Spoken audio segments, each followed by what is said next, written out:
Media वाले जैसे कि हम सबको मालूम हमेशा से मोदी जी की तारीफ करते, अमित शाह की तारीफ करते, बीजेपी की तारीफ करते, उन लोगों के खिलाफ एक लफ्ज नहीं बोलते लोग। एक हिसाब से समझ लो कि घोड़ी मीडिया पूरी जो है बीजेपी के हाथ में आ चुकी है। जितने भी बड़े बड़े चैनल्स हैं उन लोग ने जो है कई बार प्राइम मिनिस्टर मोदी का, अमित शाह का इंटरव्यू लिया, मगर उन लोगों को जो सही सवाल पूछने का था अभी तक नहीं पूछे। जीएचएमसी इलेक्शन की चर्चा इंटरनेशनल लेवल पर पहुंच चुकी है। अमित शाह जो है हैदराबाद को आके है, एक तरफ किसान एहतजाज करे तो दूसरी तरफ अमित शाह जो है यहाँ पे हैदराबाद चारमीनार को आके जो है भाग्यलक्ष्मी मंदिर को गए। काला लिंडू भी खड़े हुआ है, देखो कैसा ताक रहा, देखो अमित शाह के टकले के ऊपर कब तो भी बाला आते, सोच रहा है कि क्या है की। तो तेलंगाना का एक लोकल न्यूज चैनल है जिसका नाम है V6 बल्कि, उसके एक रिपोर्टर ने ऐसे सवाल पूछे हैं अमित शाह को कि उनको जो है दिन दिवाले पसीने शुरू हो गए। पहले अपन रिपोर्टर के सवाल सुनेंगे, उसके बाद अमित शाह की सूरत देखो आप लोग क्लिप में। BSNL प्राइवेट किए, रेलवे संस्था प्राइवेट किए, पूरा देश को सेल करने के लिए बीजेपी तैयार है बोल, और केसीआर दिल्ली आ जाए बोल के बीजेपी वाले डर जा रहे। इधर बारिश आए और फ्लड्स भी आए, मगर सेंट्रल से एक पैसा नहीं आए। क्या सूरत बताने को दिल्ली से लीडर्स आते बोल रहे। तो ये रिपोर्टर की जितनी तारीफ किया जाए कम है। जो सवाल आए वो पूछे अमित शाह को कि क्या सूरत लेके तुम तेलंगाना को आए बोल के, आज तक ये सवाल कोई भी नहीं पूछे, उन्होंने साफ सीधा पूछ रहे कि तुम पूरे चीजें बेच दे रहे जो है, पानी पड़ने के टाइम तुम यहाँ पे तेलंगाना को आए भी नहीं, ना मदद करे। तेलंगाना के चीफ मिनिस्टर जब दिल्ली को आया और थर्ड फ्रंट बनाते बोल के बोले तो तुम लोग डर गए थे। कई को तो भी यहाँ पे कौन सी सूरत ले लेके आया, अरे आटे के थैले और खशखशे बोल के पूछा। उसके बाद अमित शाह की सूरत कैसी हो गई जरा आगे देखो आप।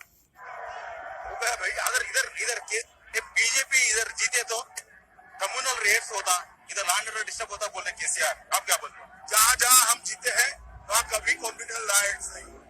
क्या गिरगुट के जैसा रंगा बदलता भाई नहीं, बैल के जैसा है सो गिरगुट। इससे पहले जो है कर्नाटका का माहौल बहुत अच्छा था, वहाँ पे बीजेपी आने के बाद माहौल खराब हुआ।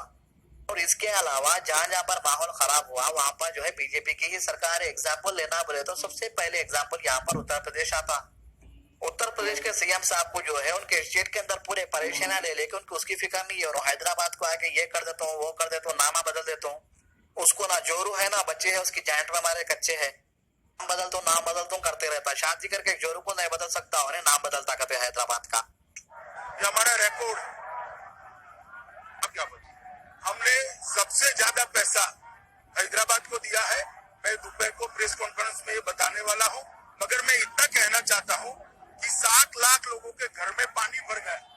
अरे भाई इन्हों तो मोदी जी से भी ज्यादा फेंक दे रहे, उन्होंने तो भी मन की बात में फेंकते, इन्हों तो दिन की बात में फेंक दे रहे। सबसे ज्यादा पैसे इन्हों हैदराबाद को लगाए करते। हैदराबाद की तो बात छोड़ो भाई, जो लोग बीजेपी की रैलियों में जा रहे हैं लोगों को 500 रुपए नहीं मिले बोल के पुकार लेते बैठे हुए 2 पीवट अंकल। इन्हों कहते दुबाका में प्रेस कॉन्फ्रेंस करने वाले कहते उसमें इन्हों हैदराबाद को क्या कहती है वो सब बोलते कहते। आखिर हैदराबाद से इतनी मोहब्बत कब से शुरू हो गई भाई इनको? श्री ओवैसी और श्री केसीआर कहाँ थे? एक के भी घर में नहीं गए, आप दिखाई भी नहीं पड़े। जनता पानी में घर में पानी रहा, हमारे कार्यकर्ता हमारे सांसद हमारे मंत्री लोगों के बीच में गए हैं। तो इन्हों यहाँ पर आए जब से एक ही बात बोल रहे कि तेलंगाना में जब बाढ़ आए तो लोगों की मदद कौन करे बोल के। आप इस तस्वीर में साफ देख सकते हैं कि जनाब असदुद्दीन ओवैसी साहब बाढ़ के बाद लोगों के बीच में है, और उस वक्त पे अकबरुद्दीन ओवैसी साहब भी बाहर निकल के कई लोगों की मदद भी करे। रूलिंग पार्टी टीआरएस वाले ऐलान करे कि सभी को 10,000 रुपए मिलते बोल के, लोग जो है कई लोगों को 10,000 रुपए दिए। हालांकि कुछ लोगों को नहीं मिले, कई लोग जो है लंबे लंबे लाइना लगा के मीसा में खड़े हुए थे। अचानक से ऐलान हुआ कि इलेक्शन के बाद देंगे बोल के, और एमबीटी के अमजदुल्ला खान भी लोगों की मदद करे जहां जहां पर पानी भर गया वहां पर जाके। हमने पहले भी कहा था कि जो भी मुस्लिम पार्टी रहेंगे हम जरूर सपोर्ट करेंगे लोगों को। तो दोस्तों हमारे फेसबुक अकाउंट पर हमने पूछा था कि आजमपुरा में जीत किसकी होगी बोलकर।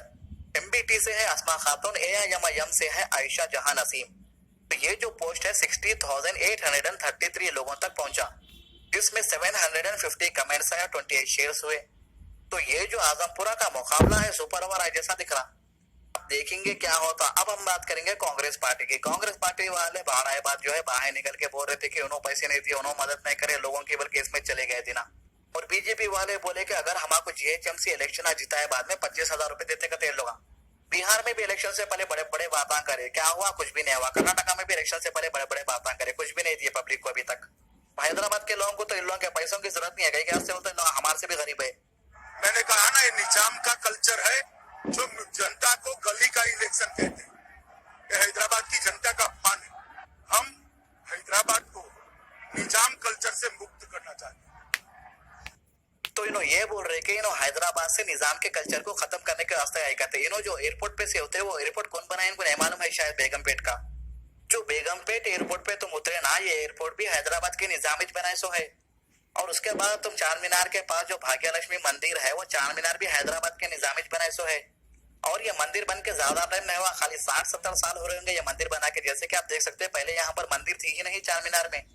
हैदराबाद के मुसलमान पहले से ही भाईचारा चाह रहे, इसीलिए चार मीनार में मंदिर बनाने के बावजूद खामोश बैठे, क्योंकि हम यहाँ का माहौल खराब होता हुआ नहीं देखना चाह रहे। पहली बात तो यह है कि जो चार मीनार को आए वो चार मीनार मस्जिद कहलाती थी पहले, और चार मीनार के ऊपर बाजमात नमाज अदा होती थी। कई लोग ये सवाल करेंगे कि भाग्य लक्ष्मी जो मंदिर है आखिर कौन थे भाग्य लक्ष्मी बोल के, तो इसके पीछे बहुत बड़ी दास्तान है। अगर मैं पूरी डिटेल्स के साथ बात रखूंगा उसके बारे में तो कई लोगों को पसंद नहीं आएंगी, और पूरी हिस्ट्री की बहुत बड़ी लंबी कहानी है ये। फिर कभी अपन उस बारे में बात करेंगे। आप इनके टॉपिक के ऊपर आ जाएंगे अपन। दोस्तों मैं ये सब चीजें इसीलिए बोला क्योंकि अमित शाह बोले कि हैदराबाद का जो निजाम कल्चर है वो खत्म कर देते हैं, बल्कि इसीलिए उनको ये सब चीजें बोलना पड़ता है ऐसे लोगों को। और अभी प्रेस कॉन्फ्रेंस में क्या बोल रहे हैं वो भी सुनो आप लोग। इसलिए मैं हैदराबाद की जनता का हृदय से धन्यवाद करना चाहता हूँ। पूरे रोड पर जहां पर भी गए 1 इंच भी जगह खाली नहीं दिखाई पड़ती थी। हाँ भाई तुम्हारे रोड शो में तुम पैसे देके बुलाए, फुकट में कोई भी नहीं आए। माहौल कैसा है यहाँ का वो तो सब जने जेबा गर्म करने में तो लेवे है। अरे भाई टीआरएस की रैली ये कहते, अरे भाई बीजेपी की रैली ये कहते, अरे भाई फलानी पार्टी की रैली ये कहते, खाली जेबा गर्म कर लेके फुल कमाने में लगे हुए सब जने। इस बार चुनाव के बाद हैदराबाद में मेयर भारतीय जनता पार्टी का होगा, ये हैदराबाद की जनता ने स्पष्ट कर दिया है। तो अमित शाह के तालों पे चिचड़े करते, सॉरी पुरानी कहावत है बिल्ली के खा पे चिचड़े करते। हैदराबाद की पब्लिक को देख के ये अंदाजा लगा रहे कि इनका जीएचएमसी का मेयर बनने वाला है कहते। से बहुत जने आके खाबा देख के चले गए, पब्लिक उनको नहीं मालूम सब जगह ऐसी चाहती बोल के।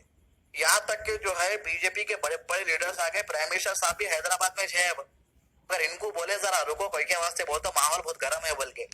जिस प्रकार का कॉर्पोरेशन यहाँ टीआरएस और मजलिस के नेतृत्व में चला है वो हैदराबाद को आईटी हब बनने के लिए, विश्व का आईटी हब बनने के सबसे बड़ा रोड़ा है। तो ये बोल रहे कि हैदराबाद को आईटी हब बनाते बोले तो टीआरएस वाले और एमआईएम वाले इनको रोक रहे कहते, इनको नहीं मालूम ऑलरेडी हैदराबाद पहले से ही आईटी हब है। हैदराबाद में बड़े बड़े कंपनियां भी मौजूद है, जैसे कि माइक्रोसॉफ्ट को आप देख सकते हैं, हैदराबाद में माइक्रोसॉफ्ट की भी बड़ी ऑफिस है। इसके अलावा आईसीआईसीआई की हेड ऑफिस भी हैदराबाद में है। इसके अलावा वन प्लस ने रिसेंटली एशिया की इनकी सबसे बड़ी स्टोर खोली, वो कहाँ पर खोली, हैदराबाद में ही खोली। और इसके अलावा और भी बहुत सी बड़ी बड़ी कंपनी हैदराबाद में ही है। पहली बात तो यह है कि हमेशा होमवर्क करके नहीं आए, या नहीं तो पब्लिक को नहीं मालूम समझ रहे। मजलिस साथीदार है, मजलिस के इशारों पर अवैध कंस्ट्रक्शन चलते हैं, एपीसमेंट होता है। इसके कारण पानी की निकासी के मार्ग के अंदर अवैध कंस्ट्रक्शन जो हुए हैं। तो हैदराबाद में जो बाढ़ आई वो 100 साल के बाद है, और जिन लोगों के घरों को तोड़ते बोल के बोल रहे वो तकरीबन गरीब लोगों के घर है। इनका कहना है कि अगर इनकी पार्टी की सरकार बनेगी, जो तो नहीं बनती तो बने तो लोग इलीगल कंस्ट्रक्शन को तोड़ते कहते। जितने भी लोगों के घर तालाबों के आसपास है, पहले लोगों को गवर्नमेंट वाले पैसे देना पड़ता, कितने पैसों में लोग जमीन लिए घर बनाए, उसके बाद तुम तोड़ो।